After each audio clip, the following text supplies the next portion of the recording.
Nobody's untouchable in Newham. Nobody can't get got in Newham. Nobody runs Newham.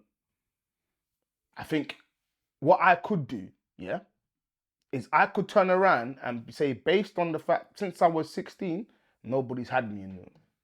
And I could turn around and I can run with that narrative of, you know what? Yeah, I'm the heaviest guy. I've never been. I can do that because technically it ain't happened.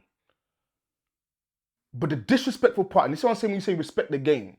I respect the YouTube game. I'm also respect the block. I'm never not gonna respect the block. That's where I come from. There's people that's giving me a pass that I don't even know gave me a pass. And I'm telling you now, it's not because they're shook of me. It's because we just have a genuine relationship with each other. Do you know what I'm saying? So, like, who was I thinking about the other day? Who was I thinking about that day when the guy said it? Gogo and Andy. Yeah? Was it?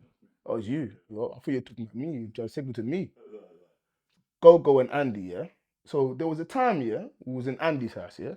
We was gisting. Gogo was there. Shout out to Gogo. Shout out to Andy all day long.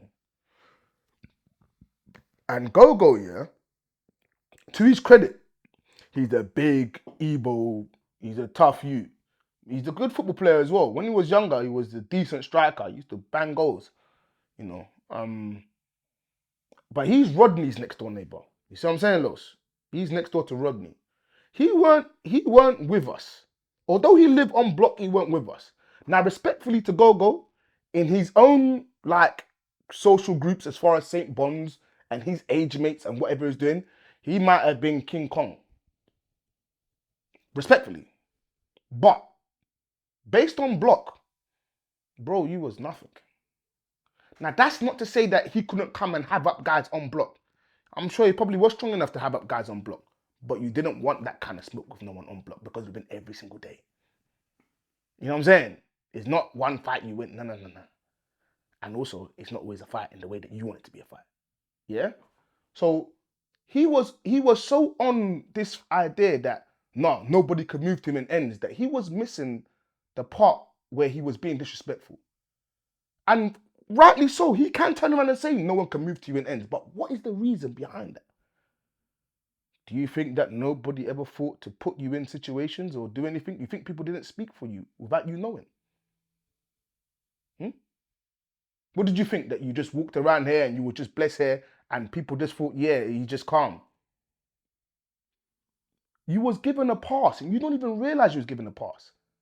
Andy was given a pass. I get given a pass. We're talking about, like, for example, the guy mentioned something about Beckton. So, all right, cool, Beckton. Well, how do you think I get a pass in Beckton? You think I run Beckton? Or Canning Town? Or Customers? Or Plaistow? I might, out of 20 people in Plaistow, Beckton, Customers, know 2 or 3 people. And guess what? If the 6th or 7th person has said they're going to move to Gabz, one of the 3 people that I know have turned around and said, nah, not Gabz. Allow Gabz. He's too cool. He's my brethren. And if it gets to the point where it's like, they're still persistent, I'll get the phone call. Hey, Gabz, you know, I'm just letting you know, innit? Like, boy, just be on point, innit? Now, I could turn around and say, oh, no one could touch me, based on the fact that no one has touched me like that. But the truth is, there's a reason behind it. And you're not respecting the people that give you a pass. There's guys out there that actually give you a pass and they don't even call you to tell you they gave you a pass. And where you sit there and think you're untouchable, it's disrespectful to them. Now, I don't get someone telling me all the time how they've helped me out in a situation, bro. I don't. Not even the slightest. But I know there's people that actually help me in situations because you don't hear it straight away. You often hear it later on. Oh, you're the reason why they didn't come to me that day. Love, my guy. I appreciate you. What dumb people tend to do is you get carried away with the idea that nobody touched you, thinking that nobody could have touched you. Are you dumb? Of course you could have got touched. But you don't realize in almost every area of Newham, I know at least maybe 5 people. And my relationship with them is not, oh, I know them because I'm bad for them. It's genuine friendship, genuine relationships. I'll give you an example. One time I was in custom house. Yeah? I was in custom house. I think I was with Dallas or someone. I can't remember who I was. I was driving the blue um Vauxhall. Remember that SXI that I had, that two-door one? Yeah, that old school one. I was driving. I don't know who we was looking for. We was going customized. We was going to go and do something. But I don't think we was going to write, like, it wasn't like that. I think it was something to do with the girl. Something to do with something silly. We've gone, like when you drive past Newham Leisure Centre and you drive over, and then it's way before Royal Dock School. There's like a little shop bit and a post box thing, and then you do a right. So imagine I've done a right, yeah, and I've driven, and I've seen some boys. There's about 4 of them, and they bogged at the car hard. They bogged at the car hard, Loso. So I'm driving down, and I think it was Dallas, He said something about, oh, hey bro, why all them niggas chasing us?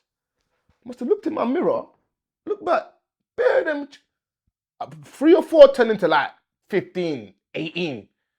I thought, what? Naturally, I've stopped the car in the middle of the road, handbrake up. I think it must have been D. D's like, Gabz, you gotta go. I'm like, go where? Give me that shit. Come out of my car now. And at this point now, it's like, boy, I gotta die. Like, what? Like, I don't even know who you are, but you're just ducking me down. So boom now, yeah? They're getting closer. So let's say now they're like 10 yards away. They slow their pace down a bit, because obviously they're a bit cautious.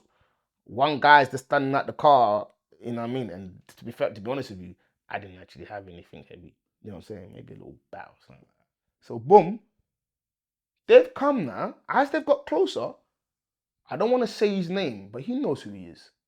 And I don't want to say his name only because he has issues with people that, again, we're all together, but it's a bit political. There's history. But he came out of the alleyway. He's looked at me in the face. And he's looked at them. And he's gone like that. No. I'm telling you now, about 18 man stopped their pace, turned around and walked. They didn't even say nothing to me. Now, was I going to win that day? No. But I wasn't about to just get muted like that. They ain't going to make no sense. If you ask me later on in my life, now would I do that again? I'll probably carry on driving. That's a bit stupid, but I was on a different kind of suicide mission them days. It was a different kind of pride. But for the fact that he did that,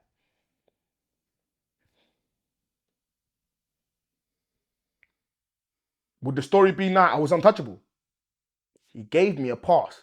Now, he's done that in my face. I know he's done that for me in other situations. Take Forest Gate, for example.